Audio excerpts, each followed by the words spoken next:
Hi, PerspectaWeather.com meteorologist Paul Dorian here on Wednesday, August 1st.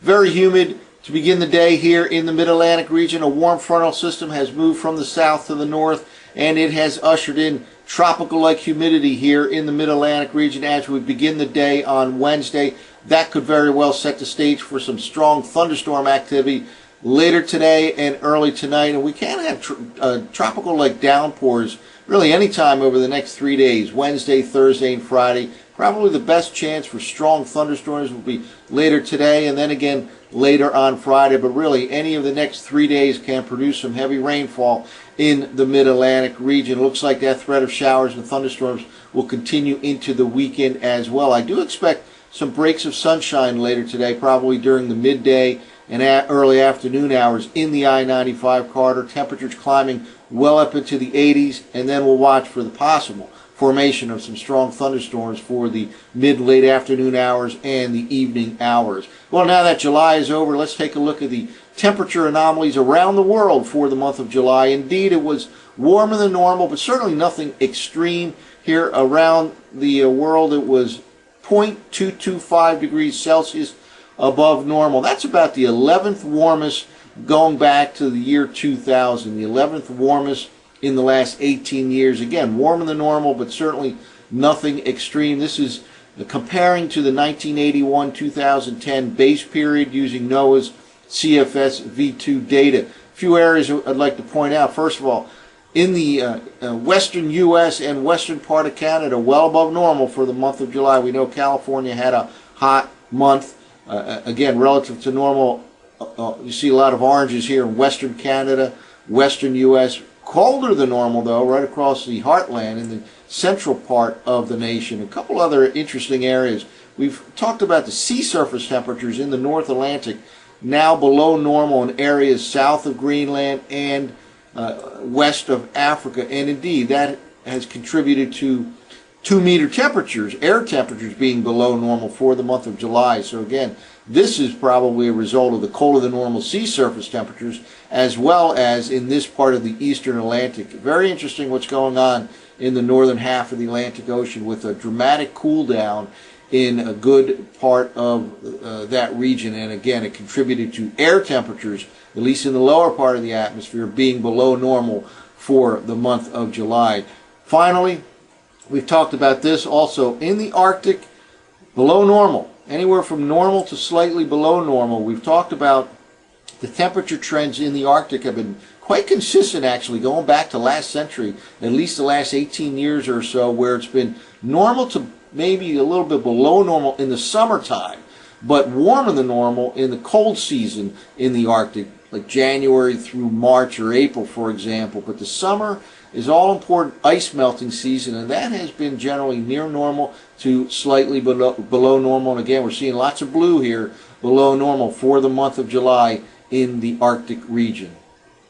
Well, let's now take a look at the total precipitable water. This product put out by the University of Wisconsin.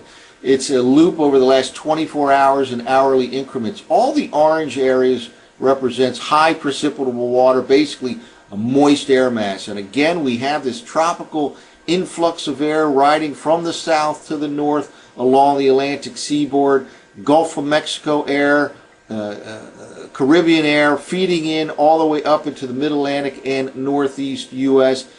We are in a tropical air mass once again today here Wednesday morning, and it'll remain quite humid Wednesday, Thursday, and Friday right into the upcoming weekend, and we could have downpours as a result pretty much any time from later today through the day on Friday, perhaps even into the upcoming weekend. Meanwhile, out over the Atlantic Ocean, still lots of dry air, lots of air flowing from the east to the west, from off of the west coast of Africa that originated in the Sahara Desert region.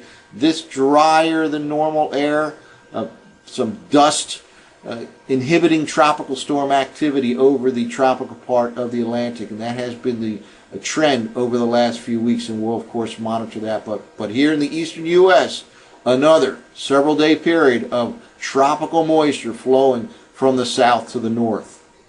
Well, let's take a look at this morning's surface map. One key player is this warm frontal system that has moved from the south to the north, and it's pretty much through the Philadelphia metro region now.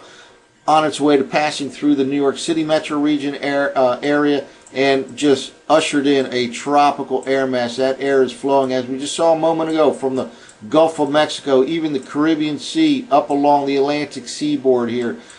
We had this pattern last week. It contributed to flooding rainfall in much of the eastern third of the nation, and again, the next several days will be somewhat similar to last week. Perhaps not as heavy, extreme in terms of the rainfall, but still there can be downpours anytime right through the end of the work week, perhaps into the upcoming weekend, as we have this tropical flow of air from the tropical Atlantic to the mid-Atlantic and even into the northeast U.S. This cool front out here will not provide any help in the immediate future for the eastern U.S.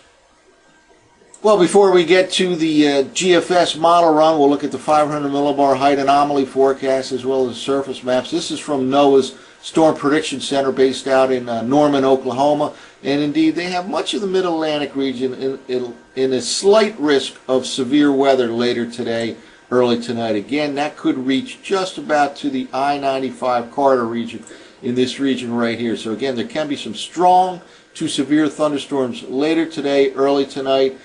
In this tropical air mass, there will be enough of a lift in the atmosphere from that upper level trough to perhaps produce some strong thunderstorms later today, early tonight. Well, speaking of the upper level trough, this is a forecast map from the GFS at 6Z for 500 millibar height anomalies for early this morning. A very impressive upper level trough situated over the Midwest. Unusually strong for this time of the year, unusually far south for this time of the year. Meanwhile, over the western Atlantic, we have kind of a typical Bermuda high situation here. And sandwiched in between is this tropical flow of air from the south to the north along the east coast, along the eastern seaboard. Winds blow counterclockwise around lows, clockwise around highs, so the combination produces a broad south to north flow here in the eastern U.S. Let's keep moving forward here. And basically this remains intact. Here we are now by Thursday afternoon. And right through the work week, we still have some reflection on Friday of that trough down over the Midwest and the western Atlantic region. Again, a somewhat similar pattern to what we saw last week that contributed to the heavy rainfall last week in much of the mid-Atlantic region as well as much of the eastern U.S. And again, the next 3 days or so can bring about some downpours up and down the eastern seaboard.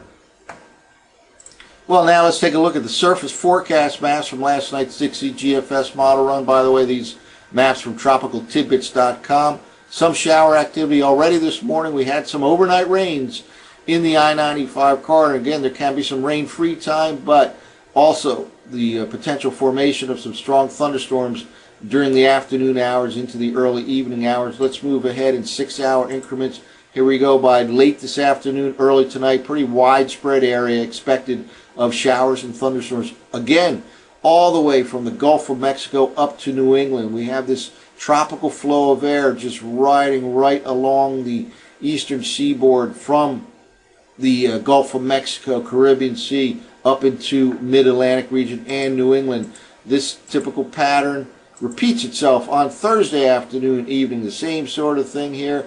A little bit of a diurnal effect here where the best chance for showers and thunderstorms will be the more typical later afternoon, early evening. Let's move ahead now into Friday. And here we go, Friday afternoon. Still high pressure over the western Atlantic. Still a reflection of that deep upper level trough over the interior southeastern U.S.